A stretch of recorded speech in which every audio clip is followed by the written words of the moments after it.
Cek, Assalamualaikum warahmatullahi wabarakatuh. Baik lagi di podcast Terus Rahmat Junaidi. Jadi pada podcast kali ini saya akan membahas tentang pentingnya resiliensi dalam kehidupan sehari-hari. Jadi sebenarnya apa itu resiliensi? Secara sederhana, resiliensi dapat diartikan sebagai kemampuan untuk bangkit dan pulih ketika segala sesuatu tidak berjalan sesuai dengan harapan. Tentu kemampuan resiliensi ini menjadi salah satu hal yang cukup penting ya, terutama terkait bagaimana kita mampu untuk meningkatkan daya juang. Sebenarnya itu ketika kita memiliki daya juang yang maksimal, tentu dengan faktor-faktor yang lain tidak dipungkiri bahwa nantinya kesuksesan akan dapat kita raih. Bagaimana resiliensi ini dapat mempengaruhi kehidupan sehari-hari? Simak selengkapnya.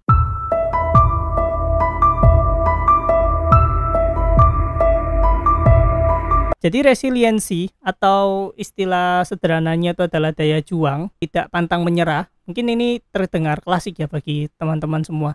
Namun hal yang menjadi mendasar mengapa saya mengangkat topik resiliensi atau daya juang pada podcast kali ini adalah untuk merefresh kembali sebenarnya, untuk menyadarkan tentang pentingnya daya juang. Meskipun pada beberapa konten di sosial media ada yang mengatakan bahwa seperti Dr. Yu Hasan mengatakan bahwa kerja keras bukan kunci sukses. Memang benar bahwa kerja keras bukan kunci sukses, tapi yang penting pada pembahasan kali ini sebenarnya adalah bagaimana kita mampu untuk memiliki daya juang atau kerja keras ini. Tentu sebenarnya kalau kita berkaca bahwa kita khususnya di agama Islam ya sering mendengar bahwa bekerjalah seolah-olah kamu akan hidup selamanya, dan beribadalah seolah-olah kamu akan meninggal esok.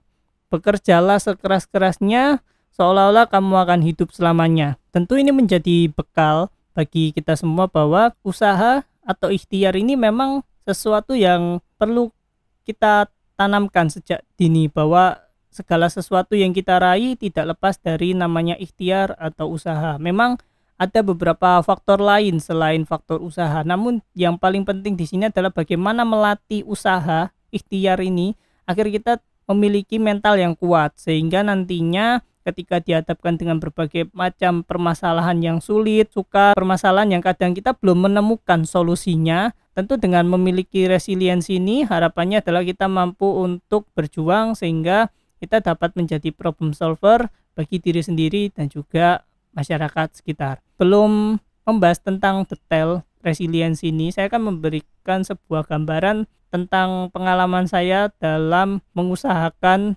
sikap resiliensi ini. Jadi ketika saya ingat bagaimana daya juang atau resiliensi ini saya kembangkan pada diri saya, tentu hal pertama yang saya sadari bahwa saya itu tidak memiliki privilege seperti orang-orang lain yang memang memiliki privilege. Memang setiap orang memiliki jenis privilege-nya masing-masing. Namun saya menyadari bahwa saya lahir dari keluarga kelas menengah yang memang tidak memiliki privilege khusus. Apabila seseorang yang biasanya datang dari kelas menengah ingin meningkatkan taraf hidup yang lebih baik, tentunya di sini memang membutuhkan usaha yang sangat keras. Selain juga faktor doa, luck, dan juga faktor spiritual, banyak hal lain yang mempengaruhi ya. Tapi terlepas dari itu, saya dari kecil dengan guru-guru ketika sekolah selalu diberikan nasihat bahwa ketika seseorang tidak memiliki privilege, maka jadikan usaha sebagai salah satu hal yang menjadi kebiasaan kita sehari-hari.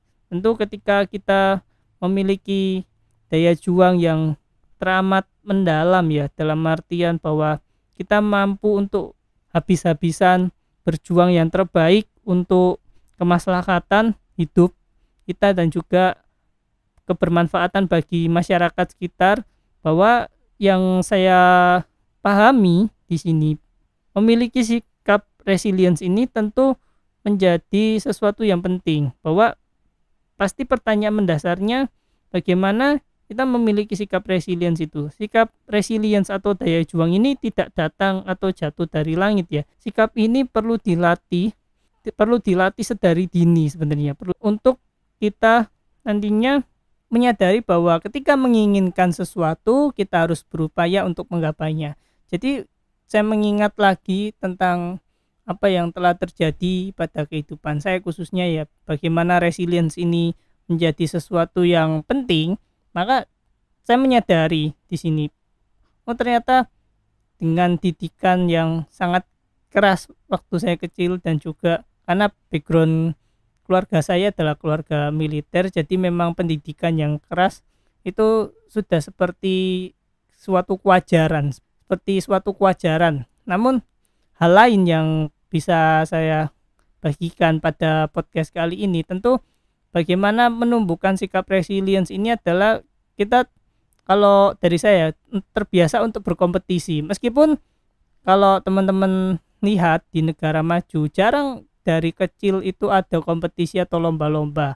Hal ini berbeda di Indonesia. Sudah sedari kecil kita dididik untuk terus berkompetisi, untuk terus bertanding. Memang ini ada sisi positif, ada sisi negatifnya ya. Namun terlepas dari itu semua, sebenarnya bahwa resilience atau daya juang ini selain dididik dari kompetisi, juga dididik dari kekurangan. Saya memiliki sesuatu akses yang terbatas, saya memiliki hal yang terbatas. Di situ keterbatasan mampu untuk melatih sikap juang. Tentu yang paling penting biasanya adalah manusia menjadi all out ketika dia merasa terancam akan eksistensinya. Itu bisa diartikan dalam berbagai hal ya. Namun yang jelas ketika manusia sudah terpojok, ketika manusia menghadapi hidup dan mati, biasanya di situ manusia akan mengeluarkan kemampuan yang terbaik. Jadi buat teman-teman yang mendengarkan podcast ini, bahwa sebenarnya sikap resilience, memiliki daya juang itu merupakan sesuatu yang penting. Jadi harapannya adalah ketika kita dibenturkan dengan realita, masalah-masalah yang berat, keadaan yang tidak mendukung, kekurangan, dan juga berbagai hal lain, maka hal yang perlu disadari paling utama adalah tidak berputus asa. Bahwa ini bukan nasihat klise yang biasanya kita dengar sehari-hari. Ini memang menjadi sesuatu yang harus ditanamkan pada diri sendiri. Ketika kita menyadari bahwa nantinya daya juang ini mampu mendorong kita kepada kesuksesan, maka sebenarnya yang akan merasakan manfaat, hasil, ataupun merasakan berkah dari sikap resilience dan daya juang ini adalah kita sendiri. Tentu tidak ada salah dan tidak ada ruginya ketika teman-teman memiliki sikap resilience atau daya juang ini. Jadi untuk melatih daya juang, memang kita berada pada posisi yang tidak mengenakan dan juga tidak menguntungkan. Itu memang sesuatu yang kurang nyaman. Namun ketidaknyamanan inilah yang melatih kita nantinya ketika kita sudah hidup nyaman, sudah berada pada posisi yang terhormat dan juga diangkat derajatnya, kita mampu menghargai perjuangan orang lain dalam meraih cita-cita dan kesuksesannya. Jadi harapannya bagi pendengar podcast ini, tentu yang paling menjadi titik utama terkait dengan isi pesannya adalah untuk tetap senantiasa berjuang. Tidak ada ruginya ketika kita mengusahakan sesuatu yang terbaik tentunya. Jadi seperti itu. Jadi pada podcast ini saya hanya ingin menyampaikan bahwa milikilah daya juang agar nantinya tidak menyesal ketika kita sudah melakukan yang terbaik. Tidak ada kata penyesalan untuk sebuah usaha yang terbaik. Itu dari saya. Terima kasih telah mendengarkan podcast ini. Sekian, wassalamualaikum warahmatullahi wabarakatuh.